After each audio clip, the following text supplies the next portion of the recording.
Thank you very much.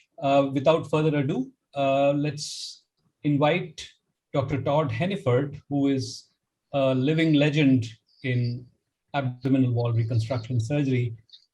And we are all eagerly waiting to hear from him about the technical tips of managing large hernias. Todd, are you here? Ram, thank you for the invitation, the organizing committee. It really is amazing how you keep churning these things out, and tens of thousands of people actually come in and listen to this. It's the change in hernia repair over the last 20 years is just amazing. And it's not just the techniques and the technical considerations and how we treat our patients, it's the interest. And through things like this, we can absolutely improve care. You asked me to talk about large hernias, and I think that there are so many things we could talk about in loss of domain, large hernias, and you've covered so much of this today, and that the program's been extremely well designed. But I think one of the things that's terribly important is to always center on the goals that you set for the patient. One of the most important ways to define or to have success is with the patient. I mean, of course, I think Jenny Shao gave a beautiful talk earlier about the measurement of success. Mine mimics hers very much. It's not just about recurrence, and it's just about complications. It's also function. It's also talking to the patient. It's a measurement of the patient's quality of life. It's the patient's goals, and also their understanding of these goals. They're not being unrealistic when they come to a specialist, come to a surgeon to help them. And then another way, of course, to measure success is the use of your resources. How to use these resources, for individual patients versus your whole patient group. And different patients will have different goals, different considerations of what their quality of life is, and different thoughts about how they want to improve. And then you can tick off these boxes with the patient. But I think education and understanding and setting goals, therefore you can set success, what success is. First, I mean, someone did describe or talked about who should be doing these.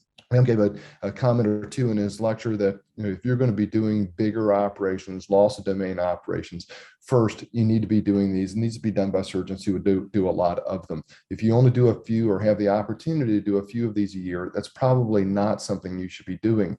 And also, the consideration of like the hospital. Ram mentioned the ICU support. Absolutely. In our group, about 7% of these people will at least spend a part of their time in an ICU, whether it's due to pulmonary insufficiency or other issues. If you have loss of domain, you need to be ready for this. And I will tell you, the dividing line is if you have about a third of your intestinal volume outside of your abdomen, that tends to be a dividing line for us where these patients become higher risk. I think that you should consider not doing these operations in patients who don't understand the significance of the operation. Of course, very easily, patients who don't tolerate the repair. And I also think one of the assessments that was made in the last session is it's about the patient's quality of life. If we're not going to significantly impact the patient's quality of life, then perhaps we shouldn't do the operation. These large defects, most of them are not at risk for bowel obstruction and other problems because of the defect. Some data that Mike Liang presented. And I'll say it's as good a data as we have. It's not great. Defects between about 2 centimeters and about 7 centimeters are the ones we need to worry about. These massive defects typically do not keep people in trouble. So, and we are quality of life doctors. We have to set this. You have to approach this with these patients. It's not a hole that we just have to fill. It's about setting expectations, and truly, it's about the quality of life of our patients. And I frequently now walk into the room and tell the patient, "I'm your quality of life doctor." And so, I'll talk to patients like, "What do you do now?" And they'll say, "Well, I sit on the couch and I eat potato chips and I watch Netflix." And what are you going to do if I fix your hernia, this massive hernia? Well, I'm going to sit on the couch and eat potato chips, watch Netflix. If I'm not going to make a change in their life, then perhaps we shouldn't do it at all. To emphasize the consideration of how complex these patients are, we published a paper, and this is Sean Maloney, one of our former residents, published this paper in surgery a couple of years ago, where we looked at 775 consecutive component separations. The problem with this, and everybody's talked about this, there's such a huge difference in hernia patients. And so what we try to do is we'll present the broad group, but then what we try to do is narrow the focus down to some of the less complex patients, or chip off the ones that are outside the standard bell-shaped curve. And so what we did in this group is we looked at patients with no diabetes, no tobacco use, BMI less than 35, which is still big, and we were able to get the fascia closed and non-contaminated. And so if you look at this group, this was only 22% of that 775 patients, emphasizing the complexity of these patients. And if you look at our outcomes off to the side over here, if you give me a non-complex patient, even who needs a component separation, our outcomes can be pretty dadgum good. The problem is that about 80% of these people are complex, and we have to be ready for it. I think what I start off with is I want to know what the previous operations are. Especially most of these will have had previous hernia repair failures, and I want to see at least the last operation. And if I get all the operative notes, I want to get them. Do your homework. The imaging, you need to review imaging, and almost all these people will get a CAT scan. It's not available everywhere in the world, but it's pretty dadgum ubiquitous, and a CAT scan certainly helps me. And I think the treatment of patient comorbidities, and I'll talk about that in a second, but we have to plan. You have to have a plan to get the fascia closed. And if you haven't planned to get hope is not a plan. It's weight loss, and then the consideration of Botox, consideration of pneumoperitoneum, which we've had the lectures about this morning, and then of course the addition of component separation. I will tell you, we work hard not to do component separations if we can help it. We want to preserve the abdominal wall, the functional abdominal wall as it is. So we do work hard to prevent us from doing that. Eric gave a wonderful lecture on preoperative CAT scans and the use of CAT scans, and I think it absolutely is super helpful. And it's so often that you will get a CAT scan, you get the operative notes, you get the care records, and then you compare it to a CAT scan, and they don't match. A CAT scan to me is it's like when I played football in high school and college. You would see the video of the play, and it's the eye in the sky doesn't lie. It's kind of like the CAT scan. The things that tell the truth: small children, drunk people in yoga pants. And I'll put on here CAT scans because like this person has a massive ventral hernia, and you can see that previously had a documented external oblique release, and you can see the external oblique fascia. Even if you look in the corner down here, you can actually see the external oblique fascia still intact in this patient, which does impact my operation. For this gentleman, this patient had a bilateral TAR. Of course, the surgeon cuts completely through the semilunaris. It's translated all the vessels and nerves to the rectus muscle. And so it's about function, and it's about setting expectations. And when you get in the operating room, you know what you found here. Of course, the midline's still intact in this patient, but they've blown out their sides, and the rectus muscles are never going to work again. But it helps us set expectations and what I'm going to do in the operating room. Lastly, I review the CAT scan again while the patient's going to sleep. And I do that, first and foremost, a complete reexamination, make sure that I see all the defects, and frequently the abdomens are large or thick, and you can't feel all of them, so I know what I'm going after. And then also getting in the abdomen safely. Where do I get in the abdomen safely and not causing an enterotomy? And then, of course, defining the non-starters. This gentleman comes in the clinic, multiple failed hernias, and you get a CAT scan like this, where I've never seen someone's vena cava trying to get out of their abdomen. And so he has his distal esophagus in his abdomen. He has one kidney in his abdomen and his rectum. And so things like this, again, just planning, keeping yourself out of trouble. We talked about, and it has been discussed, getting your patients ready for surgery. Many of these patients are complex, and I try to get them from being so complex to a less complex animal before I operate on them. Smoking, obesity, diabetes, we have these things, and these risks for complications are well described in our CEDAR app, which is free and available on the Droid store and the Apple store. But also, intraoperatively, not having an enterotomy, careful, safe surgery, as well as getting these patients ready. But everyone talks about getting these patients ready, and it makes a huge difference. You develop a wound complication. This is something we presented to the American College of Surgeons a couple of years ago, when we looked at our patients who developed wound complications versus those that did not develop wound complication. You looked at their quality of life 6 months after surgery, and it dramatically impacts quality of life. So it's about your outcomes. Wound complications yield a 3-fold increase in chance of failure. So if you're going to not get your patient ready, just increase your chance of wound complications by 3x. And then it also impacts their quality of life. This is an article that just came out recently last month, as a matter of fact. And of course, these surgeons, this is done by Dana Tellem at the University of Michigan. And the surgeons know that they should be doing preoperative optimization, but they have all of these excuses why they don't do it. And this is a famous quote by John Maxwell, this kind of leadership guru, where he talks about the effectiveness of something is about the quality times the acceptance. Of course, we know that getting people ready is effective and helps us. We know that the quality of data is really good and people accept that it's true. But the problem, I'll add one more thing in here, and I'll add performance, because if performance is zero, effectiveness is zero. And for me, if you're going to be a specialist, be a specialist. If you're going to do abdominal wall reconstruction and mean it, then do everything. Don't just learn the tricks and the tips in the operating room. It's about the whole care of the patient. And it is about their quality of life, and it is about cost, and it is about your final outcomes. But all of that has to be meshed together.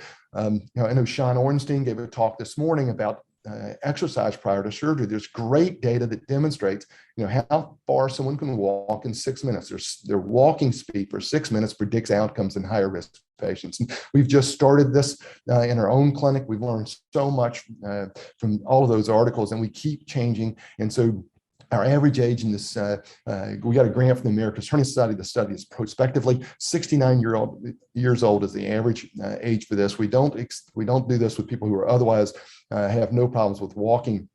We've had 100% patient compliance. Within 6 weeks, in 6 minutes, they've increased their walking distance by 900 feet and a mean weight loss of 15 pounds. So we've now started this with all of our patients. And if you want, and I can get this to you, Ram, if you guys want this protocol, we can certainly share it. Educating our patients. We've now put together booklets about, everything from prevention of DVT, what your folded catheter is like, and stem spirometer, taking care of your drains, taking care of drains at home. We try to eliminate patient factors which decrease our effectiveness in taking care of them, and also impact our outcomes. Again, we've published just recent data on this, and looking at patient education, and this is in opioids.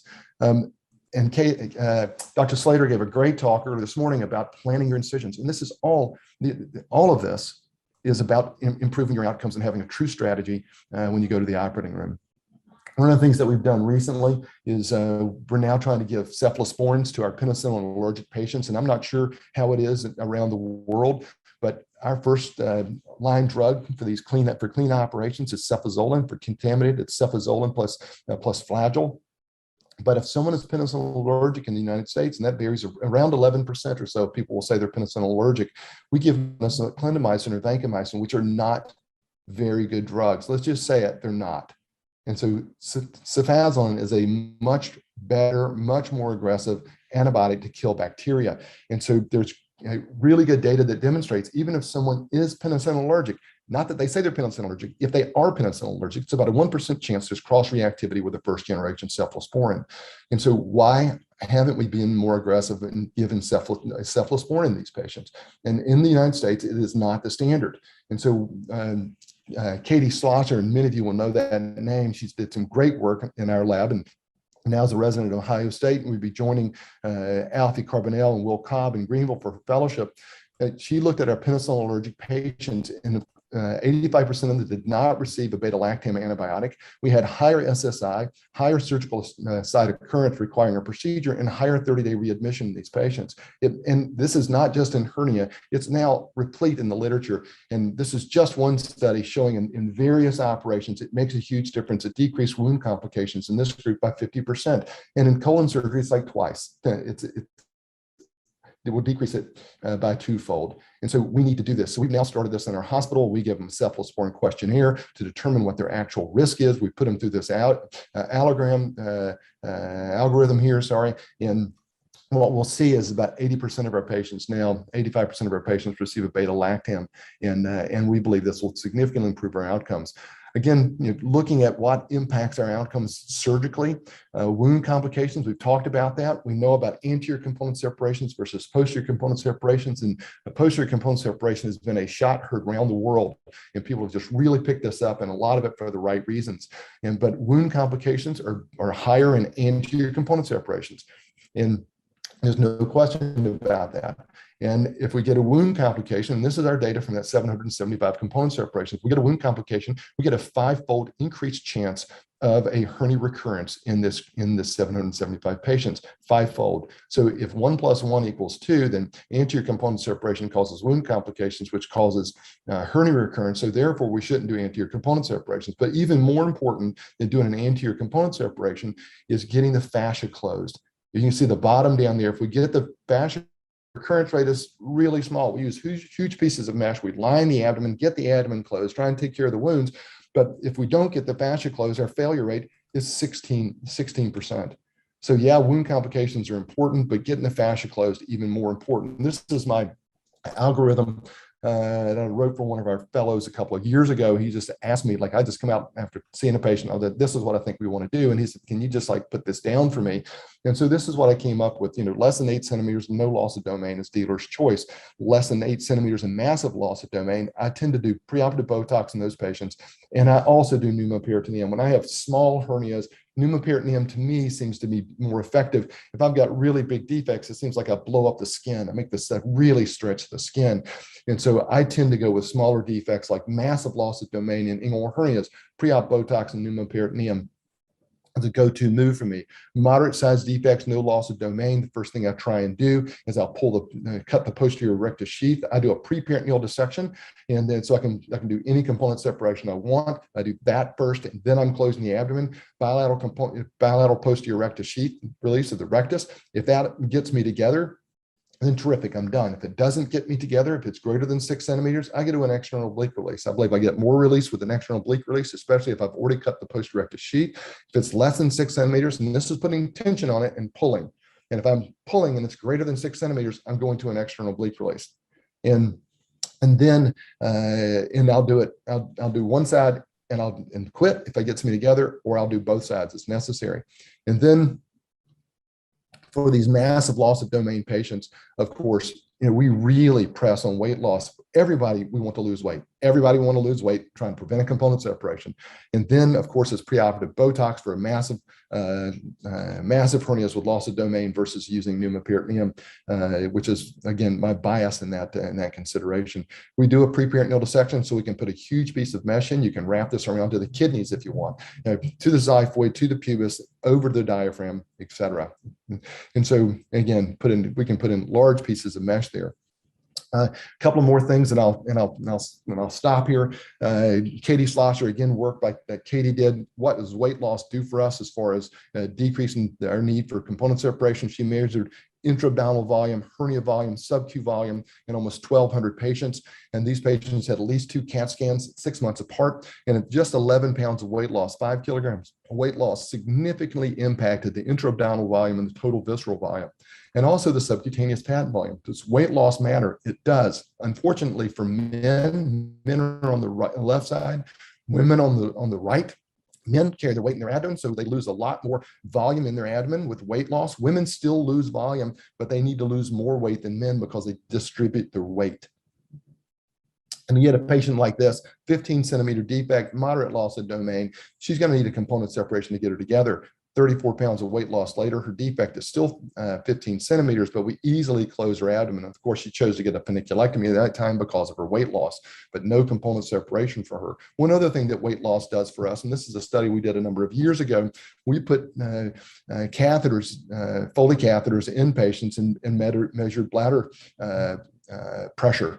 And we had them doing different exercises, normal weight individuals versus morbidly obese individuals. And you can see the huge difference in intra-abdominal pressure.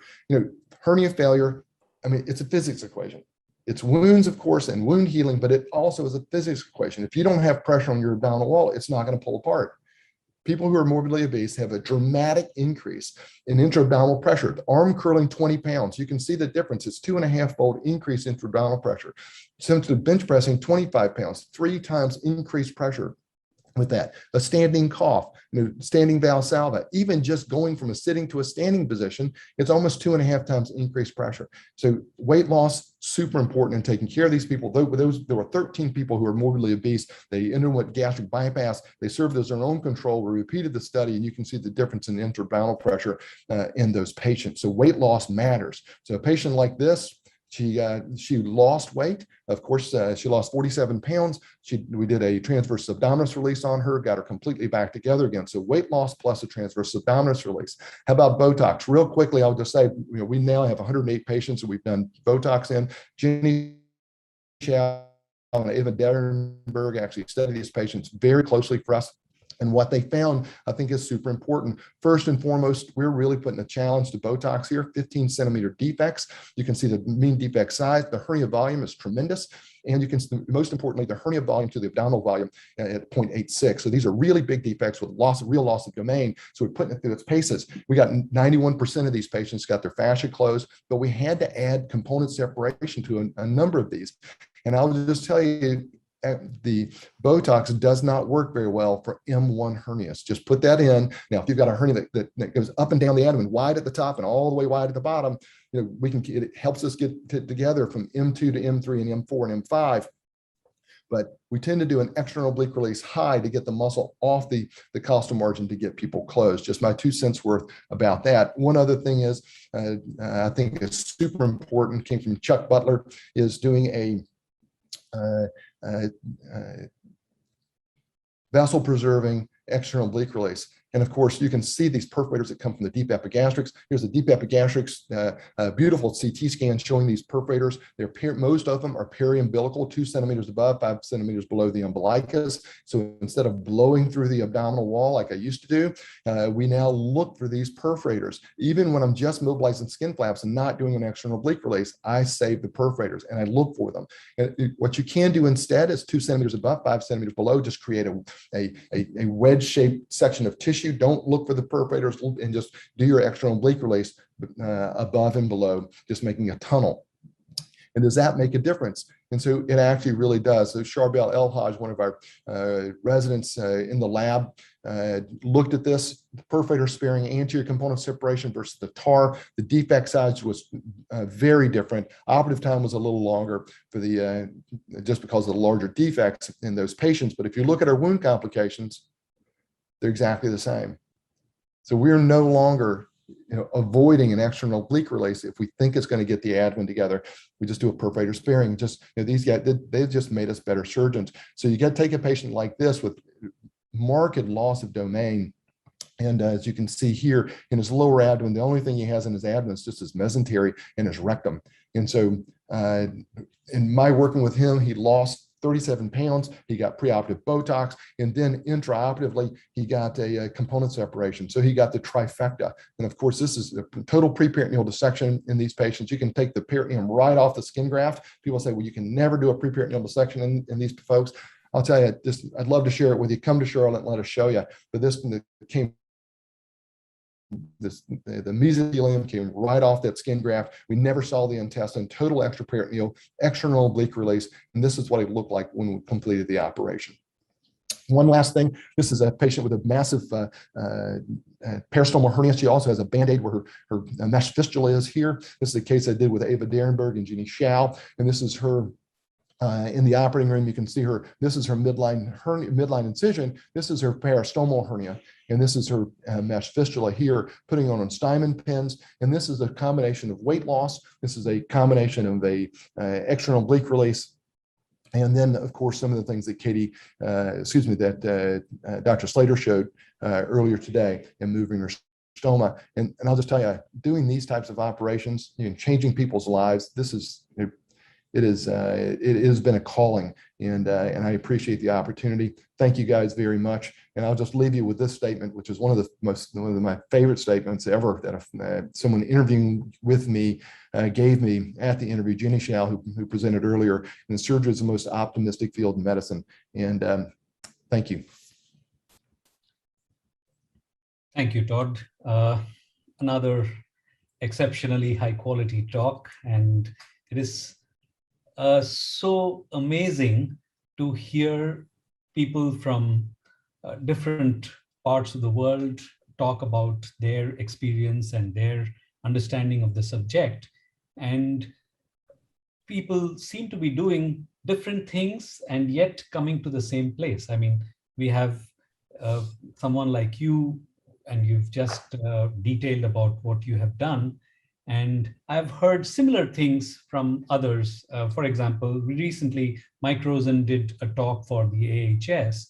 And though some of the things he said were different, but more or less, he still says 90+% facial closure, doesn't use Botox, but does something different. But essentially, I think there is a common theme. There is more that is common between all of you, in fact, many of us. And we shouldn't focus on the differences. We should focus on the commonalities. Some of them, which you've already mentioned, is weight loss and the rest of it.